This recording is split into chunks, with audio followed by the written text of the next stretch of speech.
예수님의 12사도는 이렇게 죽었습니다. 12번째 시몬, 베드로라고 하는 시몬. 성서는 사도 베드로의 죽음에 관해 구체적인 세부점을 알려주지 않습니다. 교회 내에서 널리 받아들여지는 전통에 따르면 베드로는 로마에서 특이한 방식으로 거꾸로 십자가에 못 박혔습니다.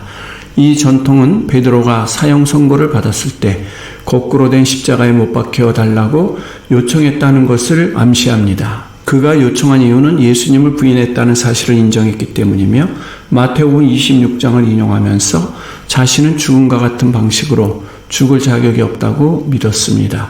마태복음 26장 33, 35, 69, 75절. 그러나 이 기록은 전통에 근거한 것이며 성경이 확정하거나 부인하지 않는다는 점을 기억하는 것이 중요합니다. 베드로의 죽음과 관련하여 우리가 확신할 수 있는 것은 예수님께서 요한복음에서 하신 예언입니다. 요한복음 21장 18, 19절. 예수께서 베드로에게 이르시되 내가 진실로 진실로 내게 이르노니 내가 어렸을 때에는 옷을 입고 원하는 곳으로 다녔으나 늙어서는 손을 벌리면 내가 가고 싶지 않은 곳으로 너를 입히고 데리고 갈 것이니라. 예수께서 이 말씀을 하신 것은 베드로가 하나님께 영광을 돌릴 죽음이 어떤 것인지를 나타내기 위함이었습니다. 예수께서는 베드로가 죽을 방식을 베드로가 더 이상 육체적으로 존재하지 않게 되면서 직면하게 될 어려움에 대비하도록 베드로를 준비시켰을 것입니다.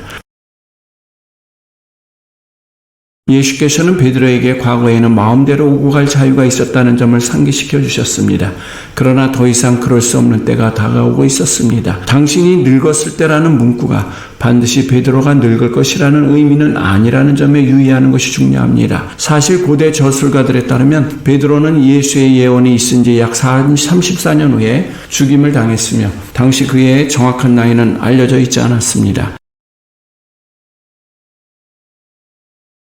베드로의 죽음을 수단으로 한 십자가 처형 역시 예수께서 예언하신 일이었습니다. 손을 뻗는다는 표현은 베드로가 십자가에 팔을 뻗은 채 십자가에 못 박힌 것으로 해석될 수 있습니다. 일부 역사가들은 로마인들이 죄수의 손을 가로대 위에 뻗은 고문의 한 형태로 주식을 사용했다고 제안합니다. 정확한 처형 방법에 관계없이 베드로는 그를 결박하고 죽음으로 몰아넣는 다른 사람들의 손에 달려 있었음이 분명합니다. 베드로는 자신의 죽음이 임박했다는 충격적인 소식을 들었음에도 불구하고 자신의 순교가 하나님께 영광을 돌리게 될 것이라는 위로와 기쁨을 얻었을 것입니다. 베드로의 생애와 정반에 걸쳐 예수에 대한 베드로의 사랑과 돌리려는 열망이 분명했습니다. 천국의 소망을 굳게 붙잡고 순교하려는 베드로의 의지는 그의 용기와 믿음, 인내를 보여줍니다. 그는 예수의 이름을 위하여 죽기에 합당한 자로 여겨지는 것을 특권으로 여겼습니다. 11번째 야고보, 세베들 아들이자 더 큰 야고보로도 알려진 야고보는 예수의 저명한 제자 중 한 사람이었으며 야고보라는 두 사도 중 한 명이었습니다. 성경에는 마가복음에 기록된 대로 야고보와 그의 형제 요한이 자기들을 대접하기를 거부하는 마을에 하늘에서 불을 내려달라고 요청한 일이 언급되어 있습니다. 게다가 야고보는 예수께 자신과 요한이 그분의 보좌 옆에서 명예로운 자리를 차지할 수 있는지 물었고 그분을 따라 순교할 것을 맹세했습니다. 제자들 중 성경에 순교가 기록된 사람은 야고보뿐입니다. 그는 칼에 처형당했는데 아마도 헤롯 왕이 목을 베었을 것입니다. 야고보는 예수님을 위해 죽은 최초의 사람으로 존경받습니다. 전승에 따르며 야고보는 스페인에서 선교사로 활동했으며 묻혔습니다. 그러나 역사적 기록에 따르면 그는 기독교 교회 초기에 예루살렘에서 사망했습니다. 그의 매장을 둘러싼 의견 차이에도 불구하고 기독교인들은 스페인 북서부에 있는 야고보의 안식처로 알려진 곳을 방문하기 위해 산티아고 순례길이라는 오랜 순례를 이어왔습니다. 매년 약 30만 명의 사람들이 산티아고 데 콤포스텔라에 있는 성 야고보 대왕의 성지를 방문합니다. 10번째 요한, 예수의 동생인 세베대의 아들. 우리는 요한계시록에 언급된 대로 사도 요한이 말년에 신앙 때문에 유배되었다는 사실을 알고 있습니다. 1장 9절. 그러나 성경은 요한의 죽음에 대해 구체적인 내용을 알려주지 않습니다. 그럼에도 불구하고 전통에 기초한 몇 가지 이론이 있습니다. 가장 널리 받아들여지는 이론은 요한이 에베소에서 순교당했다는 것입니다. 이 이론에 따르면 그의 적들은 그를 체포하며 끓는 기름이 담긴 큰 대야에 그를 담궈 처형하려고 했습니다. 그러나 기적적으로 요한은 이 시련에서 살아남았습니다. 그 후 그는 에게의 남쪽에 있는 섬인 파트모스 광산에서 노예로 일하는 형을 선고받았습니다. 요한이 예수 그리스도의 환상을 경험하고 예언서 요한 계시록을 기록한 것은 반모섬에 있을 때였습니다. 결국 요한은 노령으로 인해 석방되어 현재의 터키 지역으로 돌아왔습니다. 그는 여생을 평화롭게 살았고 노인으로 세상을 떠났습니다. 이로써 그는 비폭력적인 죽음을 맞이한 유일한 사도가 되었습니다. 요한의 죽음에 관한 또 다른 이론은 2세기의 주교인 히에라폴리스의 파피아스에 관련이 있습니다. 파피아스의 글에 대한 주석에 따르면 요한은 일단의 유대인 남자들에 의해 살해되었습니다. 그러나 많은 역사가들은 파피아스가 잘못 인용되었거나 잘못 해석되었을 수 있다고 믿기 때문에 이 이론의 신뢰성에 의문을 제기합니다. 요한은 죽지 않고 에녹과 엘리야처럼 직접 하늘로 올라갔다는 전설도 있습니다. 그러나 이 이야기를 뒷받침할 성경적 증거는 없습니다.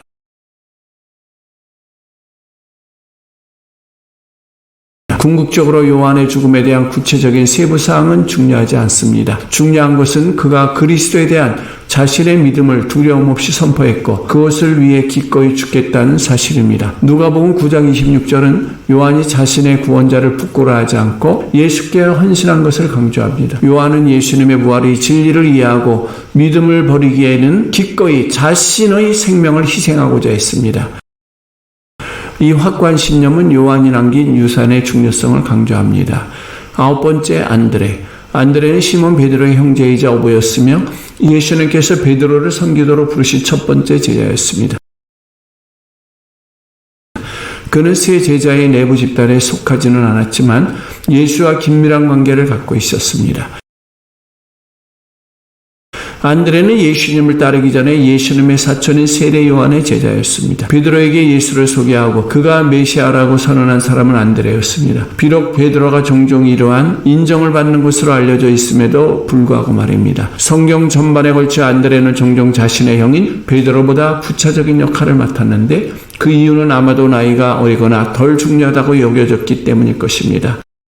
서기 60년에 안드레는 그리스 도시 파트라스에서 처형되었습니다. 안드레의 행적에 따르면 그는 자신이 예수와 같은 방식으로 죽을 자격이 없다고 생각했기 때문에 성 안드레아의 십자가로 알려진 X자 모양의 십자가에 묶여 있었습니다. 그분은 3일 동안 십자가에 매달려 계시면서 그 기간 동안 계속해서 설교하셨습니다. 이전 기록에서는 안드레의 순교에 사용된 십자가를 전통적인 십자가로 묘사하고 있으며 두 버전 모두에서 그는 못 박히기보다는 결박당했습니다. 8번째, 빌립 사도는 신약에서 몇 번만 언급됩니다. 그는 성경에 나오는 빌립이라는 다른 세 사람과 자신의 이야기를 공유하여 초기 독자들에게 혼란을 야기했습니다. 사도 빌립에 대해 알려진 바는 많지 않지만 베드로와 안드레와 마찬가지로 그도 갈릴리 바다에 있는 해안 마을 베세다 출신이었습니다. 성서에서는 일부 그리스 사람들이 빌립이 그리스어에 능숙하기 때문에 그를 찾았다고 알려주는데 이는 그가 동료 제자들에게 비해 언어를 더 잘 구사할 수 있었을 것임을 나타냅니다. 요한복음에 기록된 것처럼 빌립은 나다나엘을 예수께 데려온 것으로 가장 잘 알려져 있습니다.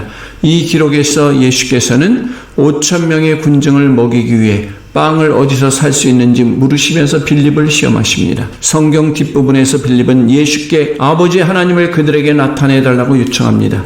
이에 예수께서는 아버지를 본 사람은 누구나 그렇게 할 수 있다고 대답하십니다. 서기 80년경에 발생한 것으로 추정되는 빌립의 죽음을 둘러싼 세부사항, 한 기록에서는 그가 자연사했다고 주장하는 반면 다른 기록에서는 그가 돌에 맞거나 참수당하거나 거꾸로 십자가에 못 박혔음을 암시합니다. 7배 바들로메, 사도는 그의 이름 외에는 그에 관한 정보가 제한되어 있기 때문에 신비에 쌓여 있습니다. 그가 다른 이름으로 알려졌을 수도 있고 성서에서 빌립과 긴밀한 관계를 맺었다는 암시도 있는데 이는 두 사람 사이에 어느 정도의 관계가 있음을 암시합니다. 일부 학자들은 나다나엘이 빌립과 밀접하게 연결되어 있기 때문에 바들로메와 나다나엘이 동일 인물이라고 주장하지만 요한복음에는 바들로메에 대한 언급이 없습니다. 나다나엘이 별개의 개인이었다고 주장합니다.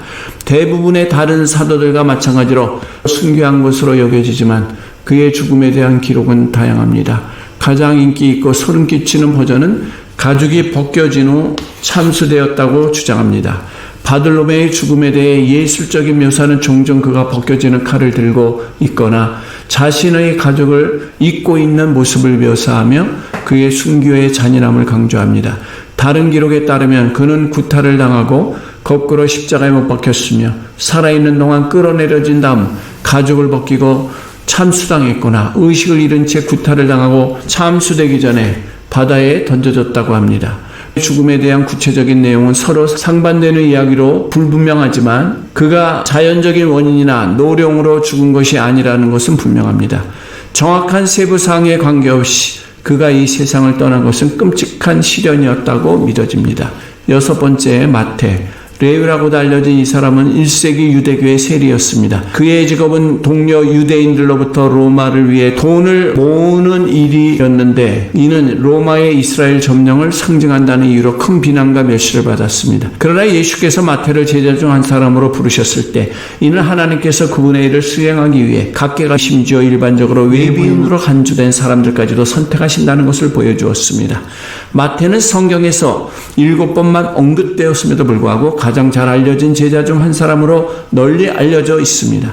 복음서에 따르면 예수께서는 세간에 있는 마태에게 다가가 자신을 따르라고 권하셨습니다. 그 후 그들은 많은 세리들과 죄인들과 함께 마태의 집에서 식사를 했습니다. 예수님께서 이 모임에 참석하신 것은 부도행위를 옹호하기 위해서가 아니라 구원받을 수 없다고 여겨지는 사회도 하나님의 품에 안긴다는 메시지를 전하기 위해서였습니다. 마태의 죽음을 둘러싼 상황은 아직 거의 알려지지 않았습니다. 한 기록에서는 그가 노년에 사망했다고 암시하지만 대부분의 동료 제자들과 마찬가지로 순교했을 가능성이 더 높습니다. 참수, 찌르기, 불태우기, 돌에 맞아 죽기 등 그의 잠재적인 운명에 대한 다양한 설명이 있습니다.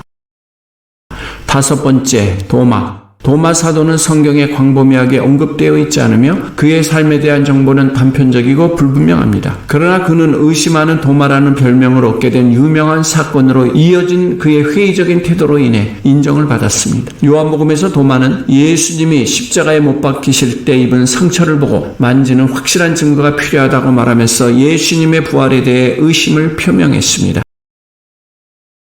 예수님은 도마 앞에 나타나셔서 도마가 부활의 실제를 믿기로 한 조건을 이루시면서 그의 상처를 만질 기회를 주셨습니다. 이 사건은 증거에 기초한 신앙과 눈으로 보지 않고도 믿는 개념의 초석이 되었습니다. 전통에 따르면 도마는 서기 72년 7월 3일 인도 밀랍 순교했다고 합니다. 기록에 따르면 그는 창에 찔려 죽었습니다. 다른 제자들의 죽음을 둘러싼 설화와는 달리 도마의 순교에 관한 구체적인 설화는 소수에 불과하며 대체적으로 서로 일치합니다.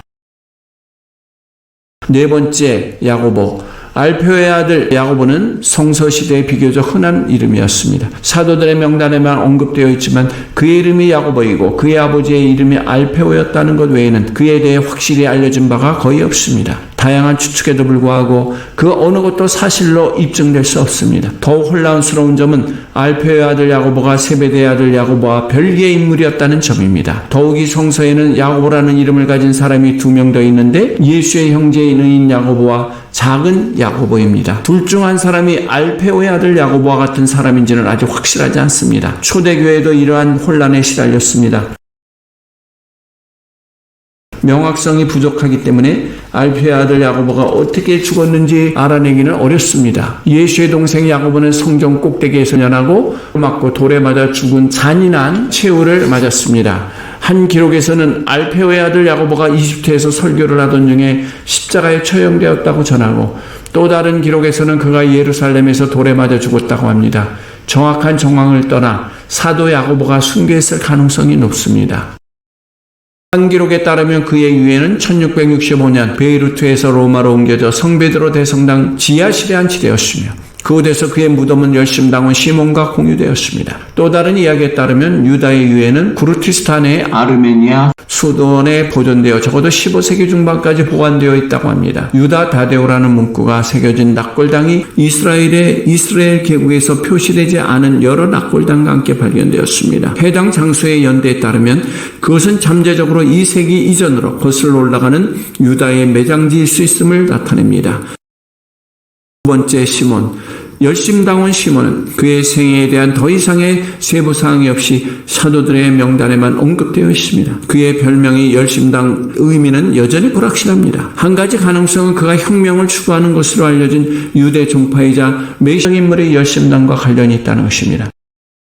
또 다른 해석은 시몬이 모세의 율법 연구에 헌신하거나 예수와 그분의 가르침에 헌신하는 데 열심을 냈다는 것을 암시합니다. 초기에 성경을 잘못 번역한 결과 시몬을 가나안 사람 시몬으로 잘못 언급하고 그를 예수의 형제와 연결시키는 등 혼란이 생겼습니다. 이로 인해 일부 사람들은 물을 포도주로 바꾸는 예수의 첫 기적 중에 시몬이 그곳에 있었다고 믿게 되었지만 현재의 이해에 따르면 이것이 정확하지 않을 수도 있습니다. 전통에 따르면 시몬은 이집트에서 설교했지만 그의 삶에 대해서는 알려진 바가 거의 없으며 그의 죽음에 관해 상충되는 기록이 있습니다. 시몬에 대한 최초의 기록은 그가 사망한 것으로 추정되는 수세기 이후의 것으로 가장 가능성이 높은 시나리오를 확실하게 결정하기가 어렵습니다. 5세기의 아르메니아 역사가 토리노의 모세는 시몬이 이베리아 왕국에서 순교했다고 썼습니다. 황금 전설로 알려진 성인들의 삶을 편집한 자료에서는 열심당원 시몬이 서기 65년 페르시아에서 순교했다고 주장합니다. 에티오피아 기독교인들은 그가 사마리아라고 불리는 이스라엘 중부지역에서 살해되었다고 합니다. 한 기록에서는 시몬이 서기 61년 영국에서 십자가형을 당했다고 주장하고 또 다른 이야기에서는 그가 톱으로 잘려졌다고 주장합니다. 동양 전승에 따르면 그는 고대 도시 오데사에서 노년으로 사망했다고 합니다. 첫 번째, 가룟 유다, 주로 예수를 배반한 일로 기억됩니다. 그는 예수님과 함께 살면서 3년을 보낸 12제자 중 한 사람이었습니다. 이 기간 동안 그는 예수님의 사역과 가르침, 기적을 목격했습니다. 유다는 제자들 사이에서 재무관의 지위를 차지하고 그들의 재물을 훔침으로써 자신이 신뢰하는 역할을 남용했습니다. 예수를 배반한 후 유다는 깊은 후회를 겪었지만 진정한 회개는 하지 않았습니다. 사도행전의 마태복음과 누가복음에 언급된 유다의 죽음에 대한 이야기는 세부 사항을 조정하는 데 몇 가지 어려움을 안겨줍니다. 마태는 유다가 목매어 죽었다고 말합니다. 마태복음에는 유다가 예수를 팔아 받은 대가로 받은 돈을 성전에 던지거나 떠나 스스로 목매어 자살한 일이 묘사되어 있습니다. 대제사장들이 그 돈을 발견하고는 그 돈을 피해 돈으로 여겼기 때문에 성전구에 넣어두는 것이 합당하지 않다고 여겼습니다. 그들은 그 돈으로 토기장이의 밭으로 알려진 밭을 구입하기로 결정하였고 이 밭은 피밭이라고 불리게 되었습니다. 마태복음 27장 5절과 8절. 반면에 누가는 유다가 들판에 떨어져 몸이 터지는 일을 겪었다고 언급합니다. 사도행전에 유다가 악행으로 얻은 돈으로 밭을 샀다고 기록되어 있습니다. 그곳에서 그는 머리가 곤두박질 쳤고 몸이 터져 내장이 쏟아져 나왔습니다. 이 사건은 예루살렘에 널리 알려졌고 이후 그 밭은 피밭이라는 뜻의 겔데 불려졌습니다. 사도행전 1장 18절 19절 어느 것이 정확할까요? 유다는 목매어 죽었을까? 아니면 넘어져 죽었을까요? 아니면 두 버전이 모두 사실일 수 있을까요? 밭 구입에 관해 또 다른 질문이 생깁니다. 유다가 그것을 샀습니까? 아니면 제사장들이 샀습니까? 죽음의 내용을 조화롭게 보면 유다가 토기장이의 밭에 목매어 죽게 된 것이 마태복음 27장 5절인 것으로 이해할 수 있습니다. 나중에 그의 몸이 부패하고 부풀어 오르기 시작한 후에 그가 목을 매던 밧줄이나 나뭇가지가 부러져 그의 몸이 떨어져 토기장이 밭땅에 터졌습니다. 사도행전 1장 18절 19절. 누가는 유다가 타락하여 죽었다고 기록하고 있지만 오히려 그의 몸이 넘어졌다고 말하고 있다는 점에 유의하는 것이 중요합니다. 사도행전의 9절에서는 유다가 목매달린 것으로 단순히 들판에 넘어졌다고 해서 몸이 터지는 일은 일반적으로 일어나지 않기 때문입니다. 분해와 높은 곳에서 떨어지는 것만이 그러한 결과를 초래할 수 있습니다. 따라서 마태는 사망의 실제 원인을 언급하는 반면 누가는 사망을 둘러싼 소름 끼치는 세부 사항에 더 초점을 맞춥니다. 현장 비용을 누가 지불했는지에 관해 두 가지 가능한 조정을 고려할 수 있습니다. 첫째는 유다는 예수께서 체포되기 며칠 전에 은하 30을 약속받았습니다. 14장 11절. 배반당하기 전 어느 시점에 유다는 아직 돈을 교환한 일이 없는데도 밭을 사기 위한 마련을 했습니다. 배반한 후에 유다는 돈을 받았지만 나중에 그 돈을 대제사장들에게 돌려주었습니다. 제사장들은 그 은이 피에 더럽혀졌다고 생각하여 유다가 청한 거래를 마치고 그 밭을 샀습니다. 둘째, 유다가 은하 30을 성전에 던졌을 때 제사장들은 그 돈을 받아 토기장이의 밭을 사는 데 사용했습니다. 마태복음 27장 7절. 유다 자신이 직접 그 밭을 산 것은 아니었을지 모르지만 거래에 필요한 돈을 그가 제공했으므로 그 밭을 산 사람으로 간주될 수 있었습니다. 시청해 주셔서 감사합니다.